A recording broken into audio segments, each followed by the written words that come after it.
5, 4, 3, 2, 1, 0.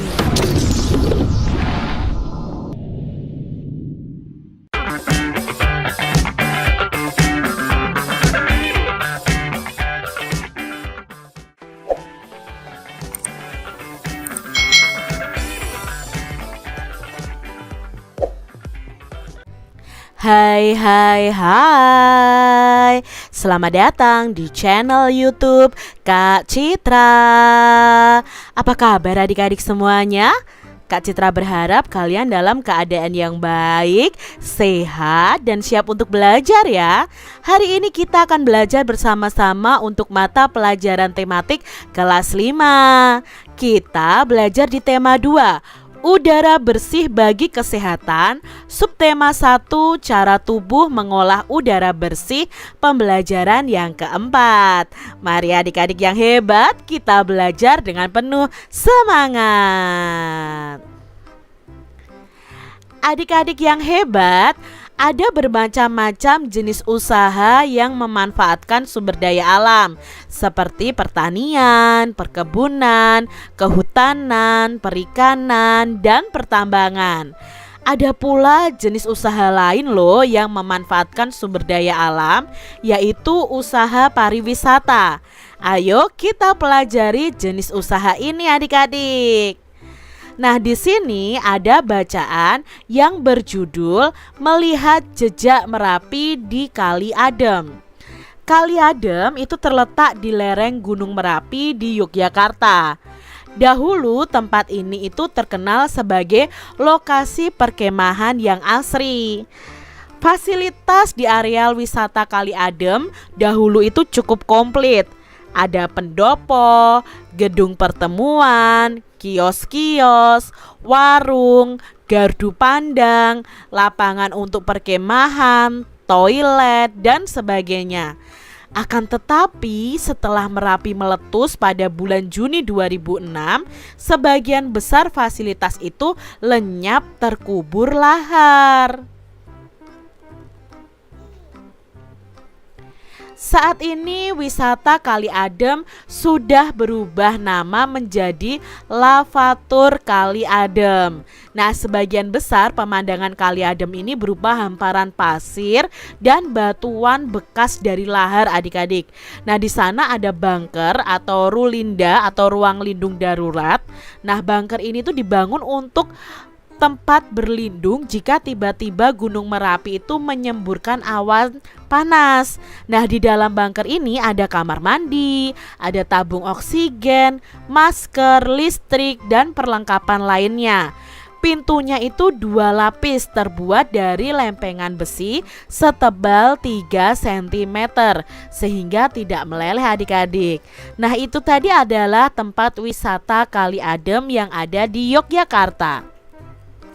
Adik-adik, dari bacaan Melihat Jejak Merapi di Kali Adem, kamu mengetahui nih salah satu jenis usaha, yaitu usaha pariwisata. Kalau pada pembelajaran 3 kita sudah belajar jenis usaha ada pertanian, perkebunan, perikanan, industri. Nah, sekarang ada usaha dalam bidang pariwisata adik-adik. Nah, coba adik-adik kalian menjawab pertanyaan ini. Nah, di mana kamu tinggal? Lalu apakah di daerah tempat tinggalmu itu ada jenis usaha pariwisata? Dan bagaimana nih pengaruh adanya usaha pariwisata bagi kehidupan masyarakat di sekitar tempat tinggal kalian? Nah, kalian cari tahu ya adik-adik ya, macam-macam jenis usaha pariwisata di tempat kalian. Nah, sekarang kita akan belajar tentang jenis usaha di bidang jasa. Adik-adik, jenis usaha pariwisata itu merupakan usaha di bidang jasa. Nah, bidang jasa ini berkaitan dengan pemberian layanan kepada konsumen. Contoh usaha jasa selain pariwisata antara lain ada perbankan, ada keuangan, ada asuransi, ada kesehatan, dan hukum. Nah, sektor jasa di Indonesia terutama pariwisata itu berkembang sangat pesat. Nah, pesatnya jasa pariwisata itu didukung karena potensi panorama alam Indonesia yang sangat elok adik-adik. Nah, sektor pariwisata di Indonesia itu juga menonjolkan aspek budaya. Contoh objek wisata alam yang ada di Indonesia itu ada danau, pantai, bukit, pegunungan, gunung, suaka alam, serta flora dan fauna. Nah, sedangkan untuk contoh objek wisata budaya itu ada kesenian daerah, upacara adat, keraton, dan candi. Berikutnya adik-adik, berkembangnya sektor pariwisata itu menumbuhkan usaha-usaha penunjang jasa pariwisata. Nah, usaha-usaha di bidang jasa pariwisata antara lain ada pengelola jasa penginapan. Misalnya ada hotel, ada motel, ada wisma, ada losmen ya.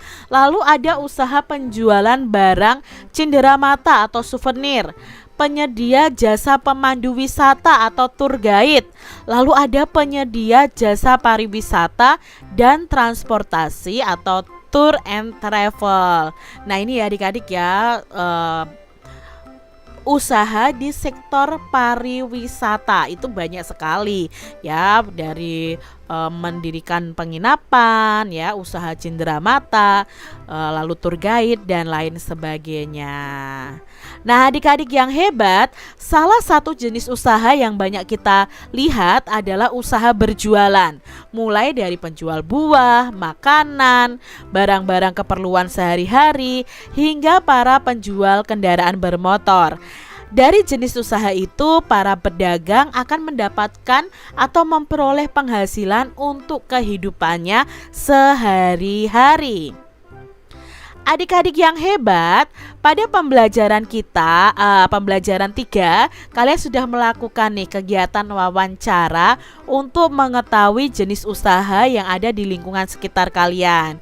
Kalian juga telah membuat salah satu produk dari jenis usaha di sekitar lingkungan kalian. Nah, kalian coba bisa presentasikan hasil wawancara kalian di depan teman-teman kalian atau di depan guru kalian.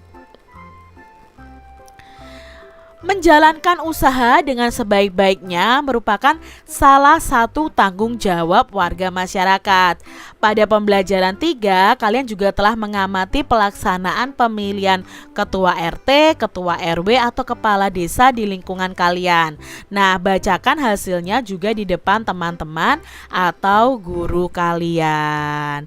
Demikian tadi adik-adik pembahasan kita di tema 2, subtema 1, pembelajaran yang keempat. Semoga video pembelajaran ini bermanfaat untuk adik-adik semuanya. Dan sampai jumpa lagi di video pembelajaran Kak Citra selanjutnya. Tuhan memberkati.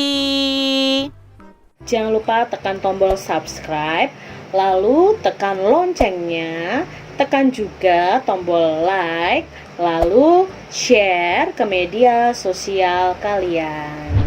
Jangan lupa untuk ikuti media sosial Kak Citra. Terima kasih.